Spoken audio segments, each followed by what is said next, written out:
Origin of English language. At the early age of Britain কিছু rustic people মানে remote village থেকে কিছু uncivilised person ইংল্যান্ডে আসে এবং মোস্টলি আসে ইস্টার্ন রাশিয়া থেকে আর কিছু বেল্টিক কান্ট্রিজ থেকে, এবং তারা এসে ফার্মিং চালু করে এবং they were the first inhabitants of Britain. তারপরে আসে সেলসরা এবং এসে তারা আয়রনের ইউজ চালু করে এবং তারা নিজেদেরকে ব্রিটুন বলে ডাকতো, আর সেখান থেকে নাম এসেছিল ব্রিটেন। তারপরে আসে রোমরা।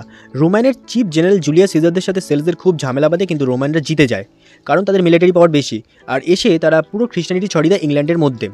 কিন্তু কিছু কারণে তাদেরকে আবার দেশে ফেরত যেতে হয়, কারণ কি বারবারিয়ান নামের একটা কমিউনিটি রোমে অ্যাটাক করে ফেলে, তো রোমানদেরকে আবার নিজেদের দেশে ফেরত যেতে হয় দেশ বাঁচানোর জন্য।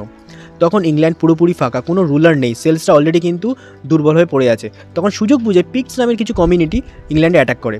তখন সেলসরা হেল্পের জন্য জার্মানি থেকে কিছু ট্রাইবেল ডাক দেয়, অ্যাংলো সেকশন, ফ্রিশিয়ানস, জুটস এরা এসে হেল্পও করে, কিন্তু অ্যাংলো সেকশনরা আস্তে আস্তে পুরো ইংল্যান্ডটাকে ফাঁকা ফেয়ে অ্যানেক্স করে নেয়।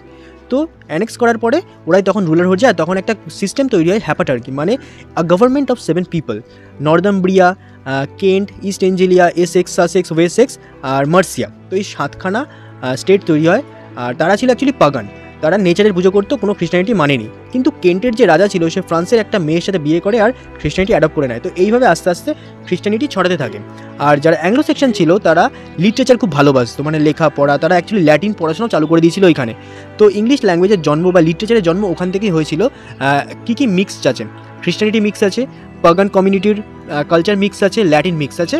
তো আমরা দেখতে পারি বেশিরভাগ লিটারেচারই না বাইবেলের রেফারেন্স থাকে। So that's it. অ্যাংলো সেকশনটা যেহেতু পুরো কান্ট্রিটাকে অ্যানেক্স করে ফেলেছিল, তাই তাদের জন্য বলা হতো অ্যাঙ্গেল ল্যান্ড, কিন্তু তারপরে নাম বদলে করে দেওয়া হয় ইংল্যান্ড।